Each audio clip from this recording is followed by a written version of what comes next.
Olá, bom dia a todos. Bem-vindos à coletiva de imprensa das estatísticas fiscais do Banco Central. Estamos aqui com Fernando Rocha, chefe do Departamento de Estatísticas do BC. O Fernando vai fazer uma apresentação e, na sequência, abriremos para perguntas. Bom dia, Fernando. Bom dia, Ivone. Boa segunda-feira para todo mundo. Hoje nós vamos falar das estatísticas fiscais para o mês de março, né? Então, começando pelas informações que estão na tabela 1 do resultado para o mês, o setor público consolidado teve um superávit primário agora em março, um superávit de 1,2 bilhão de reais, o que representou uma melhora em relação ao déficit primário que aconteceu em março de 2023 e que foi de 14,2 bilhões de reais, né? Então, nós passamos de um déficit de 14,2 bilhões de reais em março de 2023 para um superávit de 1,2 bilhão de reais em março de 2024, né? Então, assim, esse resultado de março de 2024 foi melhor do que o 2023, mas um pouco abaixo do de março de 2022, que atingiu 4,3 bilhões. Quando a gente olha o setor público consolidado em mais detalhes, nós dividimos ele em três esferas, que são o governo central, os governos regionais e as estatais. Então, começando pela análise do governo central, o governo central foi deficitário no mês de março. Esse déficit atingiu 1,9 bilhão. Mesmo deficitário, né, foi um déficit pequeno e um déficit bastante menor do que o de março de 2023. Em março de 2023, o déficit atingiu 9,7 bilhões de reais, e essa redução de um déficit de 9,7 para um déficit de 1,9 significa que no período, né, em termos nominais, o governo central reduziu o seu déficit em 80,5%. Quando a gente faz aquela mesma comparação, né, para meses de março, como a gente fez agora há pouco no caso do setor público consolidado, né, o déficit de março de 2024, de 1,9 bilhão no mês para o governo central, foi o menor para meses de março desde 2021. Lá em 2021, houve um superávit de 3,9, um pouco abaixo de 4 bilhões de reais. Ainda na esfera do governo central, para explicar essa redução no déficit, né, de março de 2023 para março de 2024, nós temos, né, o crescimento das receitas mais acentuado do que o crescimento das despesas, né? Essa é a própria definição de resultado primário, né, o balanceamento entre as receitas e as despesas de cada esfera de governo, nesse caso, né, do governo central. Então, como as receitas cresceram mais nesse período, nessa comparação interanual, do que as despesas, o resultado primário melhorou. Como era um déficit, o déficit diminuiu.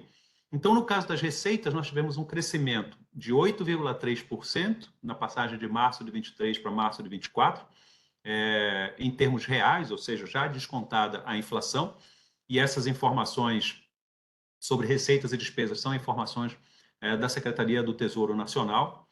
E quando a gente olha o crescimento da receita líquida, esses 8,3% que eu mencionei em termos reais, houve um crescimento generalizado na arrecadação de impostos, né? Ou seja, não teve não foi um ponto específico, uma concentração num determinado tipo de transação, mas o crescimento com uma base mais abrangente, generalizado em termos da arrecadação de impostos, também acontecendo um aumento na arrecadação, seja de dividendos, seja de juros sobre capital próprio ou de receitas previdenciárias.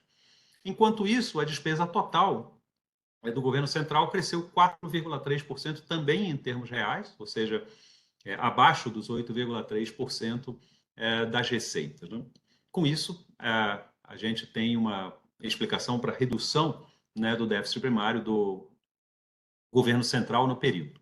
Quando a gente passa para os governos regionais foram superavitários, né, no mês de março, em 3,4 bilhões de reais, e também melhoraram seu resultado. Nesse caso, no caso dos governos regionais, em março de 2023, eles tinham tido um déficit de 4,6 bilhões de reais, e esse déficit de 4,6 bilhões de reais se transformou num superávit de 3,4, né? Então, a gente tem um cenário em que governo central e governos regionais foram os responsáveis pela melhora do resultado primário de março do setor público consolidado de março de 23 para março de 24 e em partes praticamente iguais. Essa melhora do setor público consolidado em termos reais nominais atingiu 15,4 bilhões, né? Só lembrando, era um déficit de 14,2, passou por um superávit de 1,2, ou seja, uma melhora no resultado de 15,4 bilhões, que pode ser praticamente divididas em duas partes iguais, né? 7,8 bilhões de melhora no governo central e 8 bilhões de melhora nos governos regionais. Então, todo o conjunto das esferas de governo tiveram melhoras similares nesse período. No caso dos governos regionais, né, nós temos alguns dados de receitas dos governos regionais. A primeira a destacar é o crescimento das transferências da União, que em termos reais cresceram 9,2%. Faz sentido a gente pensar no crescimento das transferências da União, que elas se referem basicamente a compartilhamento de impostos que são arrecadados pela União e depois uma parte repassada para os estados. A gente acabou de ver, né, um crescimento bastante generalizado na base arrecadatória do governo central em março. É natural esperar um crescimento também nas transferências. E na arrecadação própria, nesse caso dos estados, que é o ICMS, houve um aumento mais significativo ainda, de 12,9%, para o qual contribuiu reoneração, né, de combustíveis ocorrida neste ano, e quando faz a comparação deste ano com o ano passado, ajuda a explicar esse aumento. Quando a gente passa para as informações ainda de resultado primário, que estão na tabela 2, elas já pegam o resultado do acumulado no ano, que nesse caso é o primeiro trimestre, né? No primeiro trimestre, fazendo a mesma análise do setor público consolidado, depois do governo central e dos governos regionais, no caso do setor público consolidado, houve um superávit de 54,6 bilhões. Quando a gente compara com o primeiro trimestre de 2023, isso representou uma ligeira redução do superávit primário de 6,4%, porque lá no primeiro trimestre de 2023, o superávit primário do setor público atingiu 58,4 bilhões de reais, né? Com isso, também fazendo aquela comparação tradicional, né, esse superávit de janeiro a março de 2024 é o pior desde 2021, quando a gente considera os primeiros trimestres de cada ano. Lá em 2021 foi 51,6 bilhões.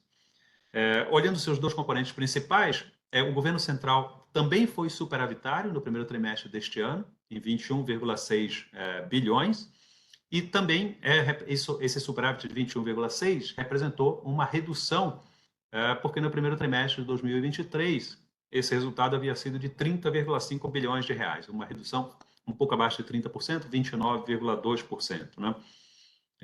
Esse é o menor superávit primário quando a gente olha os resultados do governo central desde 2020, lá em março, no primeiro trimestre de 2020, vocês lembram, era o comecinho, né, da pandemia, então o resultado acumulado naquele período não foi um superávit, foi um déficit primário de 2,8 bilhões de reais. Né? No caso dos governos regionais, também houve um superávit de 34,6 bilhões. Dessa forma, a gente vê que o superávit primário lá do setor público consolidado de 54,6, ele é um resultado principalmente de 21,6 bilhões de superávit do governo central e 34,6 bilhões de superávit dos governos regionais. Né? No caso dos governos regionais, isso significou uma melhora. Né? Os governos regionais tiveram no primeiro trimestre deste ano um resultado melhor do que no primeiro trimestre do ano passado. No primeiro trimestre do ano passado, o superávit havia sido de 29 bilhões, passou para 34,6 agora. Por fim, quando a gente fala nos 12 meses, que é a informação que está na tabela 3, né, uma série dos resultados acumulados em 12 meses, para a gente poder avaliar como ele vem se comportando, digamos assim, em bases anuais, né? Nos últimos 12 meses até março, o setor público consolidado foi deficitário, um déficit de 252,9 bilhões, que equivale a 2,3% do PIB. Nesse caso, quando a gente olha as principais esferas, né, a gente vê esse déficit concentrado todo no governo central, com um ligeiro superávit nos governos regionais. De acordo com os dados da tabela 3, né, no governo central tem um déficit de 2,5% do PIB, e nos governos regionais um superávit ligeiro de 0,2%, né? Isso gera o déficit do setor público consolidado de 2,3% do PIB. Em reais, no caso do governo central, o déficit atingiu 273,4 bilhões, enquanto nos governos regionais é um superávit de 23,3 bilhões. Então, esse é um cenário dos fluxos primários ocorridos nas estatísticas fiscais, seja olhando o dado de março ou olhando o acumulado no primeiro trimestre do ano ou os últimos 12 meses, para cada uma das esferas. Eu pediria para vocês agora voltarem para a tabela 1, porque na tabela 1 a gente tem os resultados de março também para os juros, né? A conta de juros são os juros incidentes sobre a dívida líquida. A dívida líquida, como vocês sabem, tem tanto os ativos do setor público quanto os passivos do setor público, né? Os passivos são maiores, claro, por isso esse resultado, esse balanceamento de ativos e passivos resulta numa dívida líquida. Então, na conta de juros nominais, são considerados tanto receitas com juros, né, quanto despesa com juros. Como nós temos uma dívida líquida, né, os passivos são maiores, os juros nominais são sempre pagos pelo setor público para, digamos assim, o setor privado da economia. E esses juros também eles são apropriados por competência, ou seja, a partir dos indexadores de cada uma das dívidas ou ativos, né, nós calculamos os juros devidos ou recebidos, ou a pagar ou a receber para cada um dessas rubricas e apuramos diariamente, né, por competência, em bases diárias, e geramos esses juros que nós chamamos de juros nominais apropriados por competência. No mês de março, esses juros somaram 64,2 bilhões, e nas nossas métricas de comparação usuais, né, a gente, em geral, compara os mesmos meses de cada ano, né, nesse caso, o mês de março de 24 com março de 23, mas como esses juros são acumulados por competência, nós também comparamos com o mês anterior. Em cada uma dessas comparações, a comparação interanual ou a comparação mensal, os juros estiveram muito próximos da estabilidade, né? Os juros apropriados em março de 2024 foram 64,2 bilhões e em março de 2023 eles haviam sido 65,3 bilhões. No caso de fevereiro de 2024, né, para fazer a comparação mensal, eles foram 65,2 bilhões. Portanto, valores muito próximos, né, sem nenhuma alteração muito significativa, né? Quando a gente passa na tabela 2, para os valores acumulados no primeiro semestre, no primeiro trimestre, esses juros somam 209,2 bilhões de reais. Quando a gente considera em valores nominais, comparando os primeiros trimestres de cada ano da nossa série histórica, eles são os maiores da série. Quando a gente compara com o PIB, né, ou seja, apresenta esse valor do PIB, o valor dos juros, 209,2 bilhões, como percentual do PIB, esse percentual do PIB chega a 7,6%, e ele é o maior desde 2015, né? Quando lá em 2015, esse mesmo cálculo dos juros apropriados no primeiro trimestre de 2015 contra o PIB estimado no primeiro trimestre de 2015 era 9,9%. Então, a gente também viu, no caso dos juros acumulados no primeiro trimestre do ano, um aumento em relação ao primeiro trimestre do ano passado, um aumento de 181,8 bilhões no primeiro trimestre do ano passado para 209,2 bilhões esse ano. Esse aumento, em termos percentuais, é algo como 15%, 15,1%. E nós tivemos aí impactando esse resultado, tanto a comparação da Selic, no acumulado do primeiro trimestre deste ano contra o primeiro trimestre do ano passado, como também o resultado dos swaps. E os dois efeitos se contrabalançaram, né? Uma redução da Selic, uma piora, né, dos resultados no swap, privilegiando esse aumento, né? Do resultado no swap, explicando o aumento da conta de juros. Quando a gente passa para a tabela 3 e vê os resultados com juros acumulados nos últimos 12 meses, para ter a série da variação anual, eles representaram um valor equivalente a 6,76% do PIB nos 12 meses encerrados em março. Em reais, isso significou 745,7 bilhões de reais, e esse valor é um pouco abaixo do valor observado nos 12 meses encerrados em fevereiro, né? Até fevereiro, eles, em percentual do PIB, era algo como 6,8% do PIB, passou agora para 6,76% do PIB. É uma redução pequena, e deveríamos esperar, de fato, variações pequenas, né, já que nesse acumulado de 12 meses, passando de fevereiro para março, a diferença é apenas que saiu o primeiro mês da conta quando estava nos 12 meses acumulados até fevereiro, e agora entrou, né, o mês de março. Então, essa é uma conta que deve esperado que ande sem movimentos muito bruscos, e o movimento que aconteceu no mês foi de redução. Quando a gente olha esse mesmo resultado acumulado em 12 meses, encerrados em março, mas agora olhando o resultado nominal é o resultado fiscal, é o fluxo fiscal mais amplo, porque ele é a soma do resultado primário com o resultado com os juros apropriados, né? Somando os dois, a gente tem o resultado nominal do setor público consolidado, e nos 12 meses encerrados em março, ele foi deficitário em um pouco menos de R$ 1 trilhão, 998,6 bilhões de reais, o que em percentual do PIB equivale a 9,1% do PIB. Também nesse caso, né, tem uma ligeira redução em relação ao resultado de 12 meses até fevereiro. A gente viu uma melhora tanto no resultado primário quanto na conta de juros. Então, somando os dois, temos a explicação que o déficit nominal caiu ligeiramente nos 12 meses na passagem de fevereiro para março. Era 9,24% do PIB até fevereiro, 9,06%, 9,1% do PIB agora em março. Com isso, a gente encerra essa parte dos fluxos fiscais e passamos agora para comentar o endividamento, né? A gente tem dois conceitos principais de endividamento do setor público: a dívida líquida e a dívida bruta.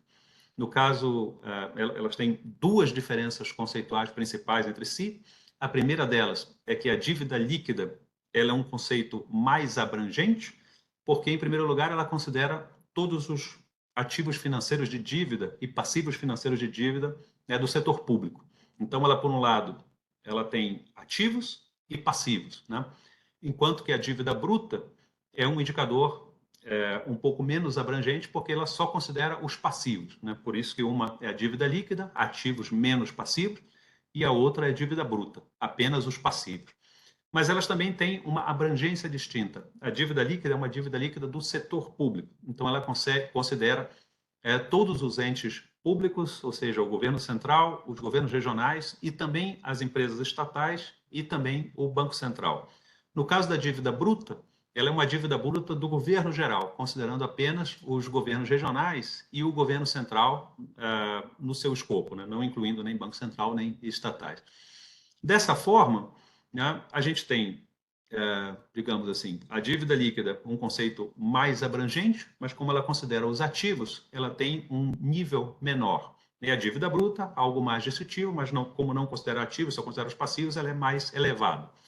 A dívida líquida do setor público atingiu em março 61,1% do PIB, e isso representou um aumento em relação a fevereiro, né? Um aumento de 0,2 ponto percentual em relação a fevereiro. Ela, portanto, passou de 60,9% do PIB para 61,1% do PIB.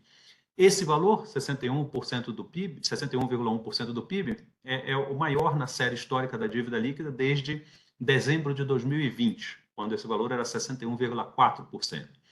Já quando a gente olha para a dívida bruta, também houve crescimento no mês. A dívida bruta atingiu 75,7% do PIB, igualmente um crescimento de 0,2 ponto percentual, passando de 75,5% para 75,7%.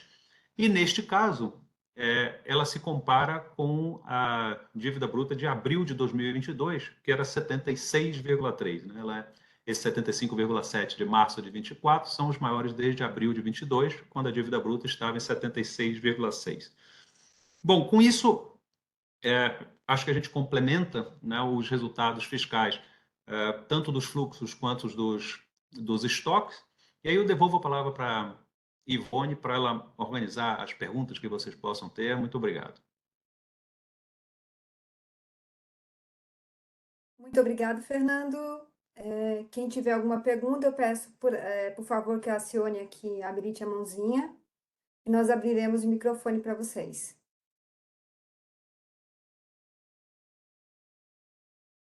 Por enquanto, não temos nenhuma pergunta, Fernando. Vamos aguardar aqui um minutinho, caso alguém ainda esteja com alguma dificuldade de acionar a mãozinha. Ô, Gabriel. Temos aqui uma pergunta do Gabriel. Oi, Gabriel, tudo bem?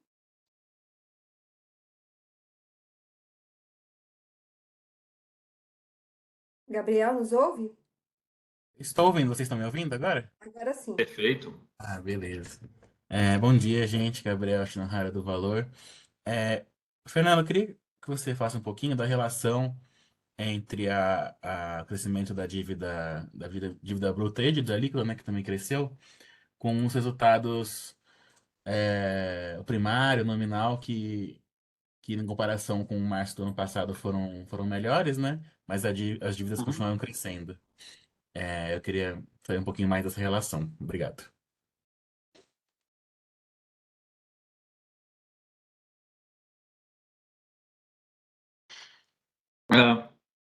Ótima pergunta, Gabriel. Muito obrigado. Bom, a gente pode... Eu vou começar por uma tabela que eu gosto muito, que está na tabela 5, né, da nota para a imprensa, porque ela compara, dentro da variação da dívida líquida, ela vai separando fator por fator que influencia nessa variação, né? E aí ela permite ver exatamente aquilo que você disse, o resultado primário, o resultado nominal, assim, os juros, né, e, portanto, o resultado nominal, mas outros fatores que atuam diretamente no estoque. Então, para explicar a variação da dívida líquida, isso também vale para a dívida bruta, né, mas com outros fatores, né? Para explicar a variação da dívida, a gente tem basicamente 3 itens principais. O primeiro são os fluxos fiscais. Os fluxos fiscais são o fluxo primário, o fluxo de juros, né, somados geram o resultado nominal. Então, esses fluxos, o resultado deles impacta diretamente a dívida líquida. Ou seja, se a gente tem um superávit primário, isso contribui para a dívida reduzir. Se a gente tem um pagamento de juros em termos líquidos, isso contribui para a dívida aumentar. O segundo ponto são fatores que afetam diretamente o estoque, que aí nessa tabela 5 estão chamados de ajuste cambial, dívida externa, reconhecimento de dívidas e privatizações. Esses fatores, eles impactam diretamente o estoque da dívida sem impactar os fluxos. Esse é um caso simples, por exemplo, das reservas internacionais. As reservas internacionais são um ativo financeiro do Banco Central, estão incluídos na dívida líquida e elas são moedas estrangeiras, né? E a gente expressa, para fazer essa conta da dívida líquida, em reais. Então, se tem uma variação cambial, o valor em reais da dívida líquida das reservas pode aumentar ou diminuir, e elas fazem com que a dívida líquida aumente ou diminua, né, em função disso. A gente tem até, no texto que acompanha a nota para a imprensa, essas elasticidades, né? Ou seja, a cada 1% de apreciação cambial, a dívida líquida aumenta X%, né? Esses valores são atualizados mensalmente, estão no texto. Da mesma forma, reconhecimento de dívidas ou privatizações, né? Nas quais são feitas, esse resultado impacta diretamente a dívida líquida sem que tenha impacto nos fluxos. E o terceiro fator é o próprio crescimento do PIB nominal. Quando a gente expressa a dívida líquida como uma relação entre o valor em reais da dívida e o valor em real do PIB, se esse crescimento do PIB, ou quando há crescimento do PIB, ele contribui para que a relação dívida-PIB se reduza, né? Então, olhando em detalhes na tabela 5, esses 3 itens que você perguntou. O primeiro, na linha 14, a dívida líquida passou de fevereiro para março de 60,9% para 61,1%. Então, ela aumentou 0,2 ponto percentual. Como a gente chega nesse 0,2 ponto percentual? Primeiro item, a linha 17, que está escrito aí, NFSP, são as necessidades de financiamento do setor público. que pode ser traduzido como o déficit nominal. Então, o déficit nominal no mês de março foi equivalente a 0,6%, né, por cento do PIB. Né? Isso contribuiu para aumentar a dívida. Como é que é composto esse resultado? Você mencionou que teve um superávit primário no mês, 1,2 bilhão. 1,2 bilhão, em termos de comparação com o PIB, é um valor muito pequeno. Né? Se você olhar na linha 18, ele equivale a 0% do PIB. Né? É claro que a gente está expressando isso em uma casa decimal. Se a gente expressasse em duas casas decimais, isso seria 0,01% do PIB.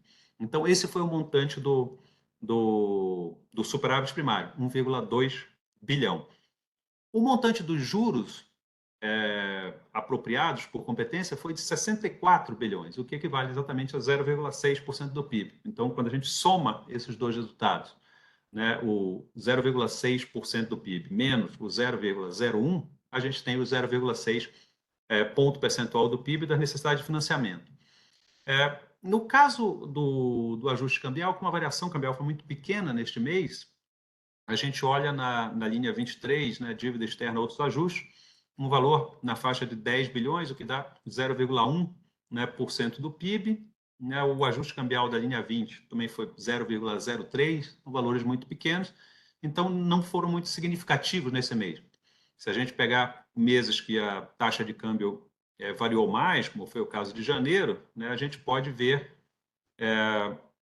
esse impacto mais significativo.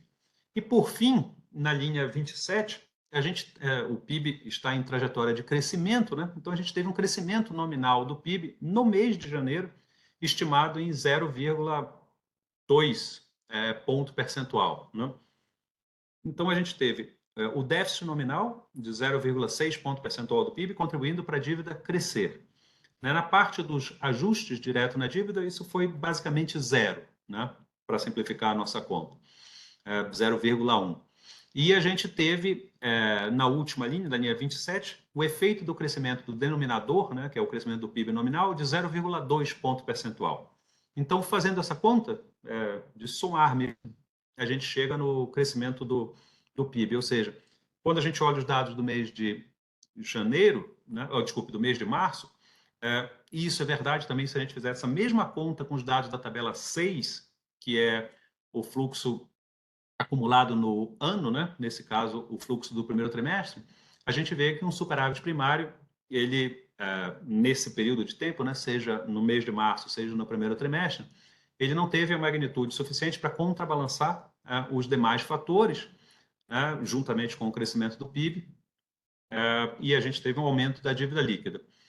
Se você olhar a mesma pergunta para o acumulado no trimestre, a gente vai ver um resultado primário superavitário de 0,5% do PIB, diante de uma conta de juros de 1,9% e um crescimento do PIB de 0,9%. Né? Então, somando esses mesmos fatores, claro, aí você já tem uma variação cambial também, pode somar, os números estão lá, resultou em crescimento do PIB também, quando a gente compara com dezembro, crescimento, desculpa, da dívida líquida também quando a gente compara com dezembro, 60,9% para 61,1%. Eu acho que essas duas tabelas, né, uma para o mês, a tabela 4, a tabela 5, uma para o trimestre, a tabela 6, sumarizam essas questões que você está perguntando. Né? Em termos, digamos assim, da aritmética da dívida, a gente tem o resultado nominal, a soma do primário com os juros, os outros fatores que afetam diretamente a dívida, como variação cambial, reconhecimento de dívida e privatizações, e o terceiro é o próprio crescimento do PIB nominal. Ivone, com você. Muito obrigada, Fernando. Estou checando aqui, não temos mais perguntas. Acredito, então, que podemos encerrar. Você teria algo a acrescentar? Não, da minha parte é só isso. Agradecer a participação de todos vocês ao longo dessas 3 coletivas de imprensa. Muito obrigado e desejar uma boa semana a todos. Até mais. Muito obrigada, boa semana. Tchau.